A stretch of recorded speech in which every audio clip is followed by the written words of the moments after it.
Let me tell you the story about a girl who grew up in North Buffalo, who had a dream of making a difference in cancer patients' lives, and went on to play a key role in what was probably the most important scientific achievement in the past 100 years, the Human Genome Project. Now, you probably think, you know my story, she's all about science and innovation, but I can assure you, my story is not what you might expect. But then, most good stories seldom are. It all began with my grandmother many years ago, sitting with me and sharing with me her fascination of human biology and disease. We spent many hours poring through books describing the amazing workings of the human body and how, when awry, disease would happen. Being the daughter of immigrant farmers, she never had the chance to go beyond high school, but she ignited the spark in me at a very young age to uncover the cause of human disease. Unfortunately, her time in my life was short, as she succumbed to incurable cancer at age 57. I was only 6 years old at the time, and I remember thinking, well, why couldn't they do something to help her? But I went to Buffalo public schools where the teachers, like my grandmother, instilled in me a love of learning and made me realize that books opened up a whole new world of adventure, whether it be through stories or history or the magic of science.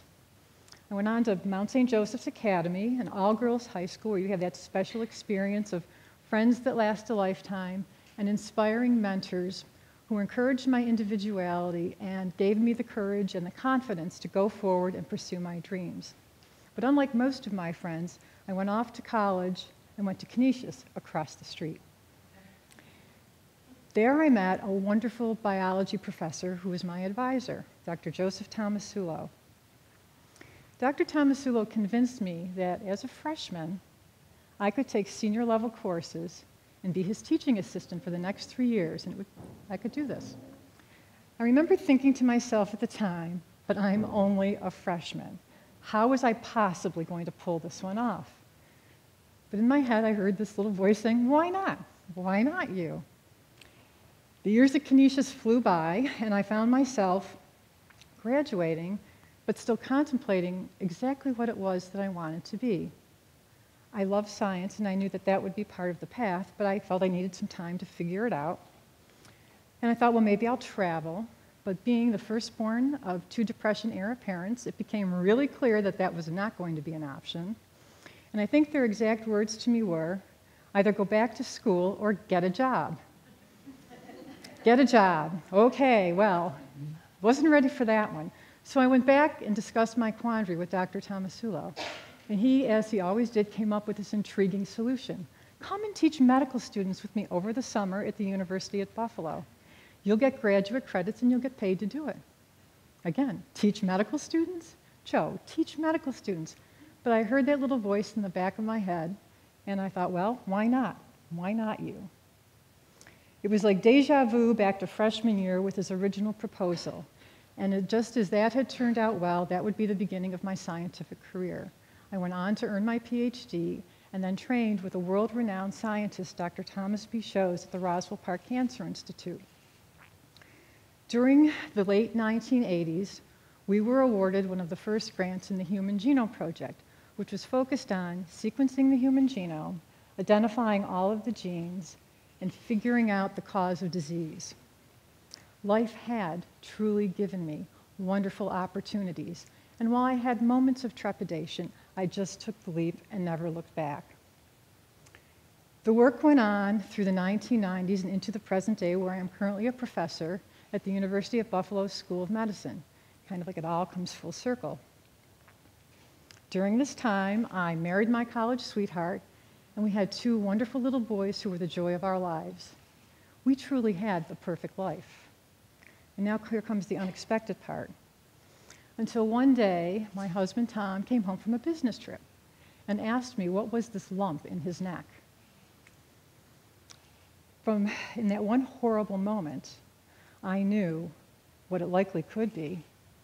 And I also knew that our life as we knew it would be forever changed. And it would take all of my strength and courage to get through what was going to come. We were told that Tom had a very curable form of cancer, Hodgkin's lymphoma. And based on the current tests of the day, there was a 90% chance that he would beat it and go on to live out the remainder of his natural life. So I thought to myself, well, the odds are with us. We have good doctors, and I understand this disease. Don't worry about it. Yet, despite a courageous 2-year battle, Tom died during a bone marrow transplant at age 38. And to this day, I'm still struggling with trying to figure out what did we miss. But it was clear that his cancer was different than the other 90% of Hodgkin's patients. He was the love of my life, an amazing man, my best friend, and the best father to our 2 boys who are only 5 and 7. And I remember thinking to myself at the time, how could this have happened to us? This was what I spent my life studying. How could this have happened to us? But then you realize, why not you? Why not you? It's just part of life. We think we have it all figured out, and then it brings us to our knees. It challenges us. Those challenges sometimes seem overwhelming and insurmountable. But through it all, I was determined that we would get through this devastating experience and somehow make good come from it. So here's the best part. Not only did I get through that very difficult time, but along with my team of collaborators, we were able to develop technology to actually diagnose cancer at the molecular level. And that led to our winning the American Association of Cancer Research Team Science Award. And I started a biotech company, Empire Genomics, to make sure that the successes in the lab actually touch a patient's life. And while I would have done anything to have saved Tom's life, I just found that it wasn't within my power. I learned, however, that I could walk in the world for him and finish what he had started, and that his inspiration would help me live out my dreams each and every day, looking for the answers to fight this devastating disease, which you can be sure will someday touch all of our lives. Some days, and I think about how I got here in front of you today, I'm amazed that I had the courage to actually get through it.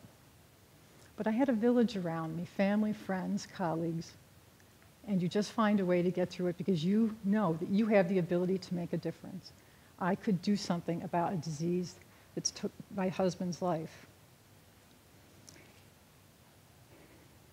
So I kind of think of life as a big experiment where you try new things, you tweak, you refine, you evolve, but you often learn the most from the experiments that don't go exactly as you had planned.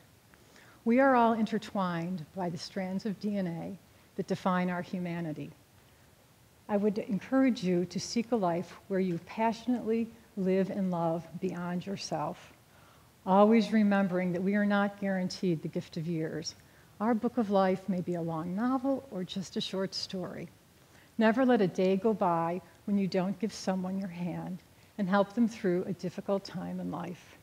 You will actually find that those are the most rewarding moments when you have made someone else's life better. And that truly is the measure of a life well lived, no matter how long or how short. Meet each day with the belief that you can be the catalyst for change in the world. Why not you? Why not you?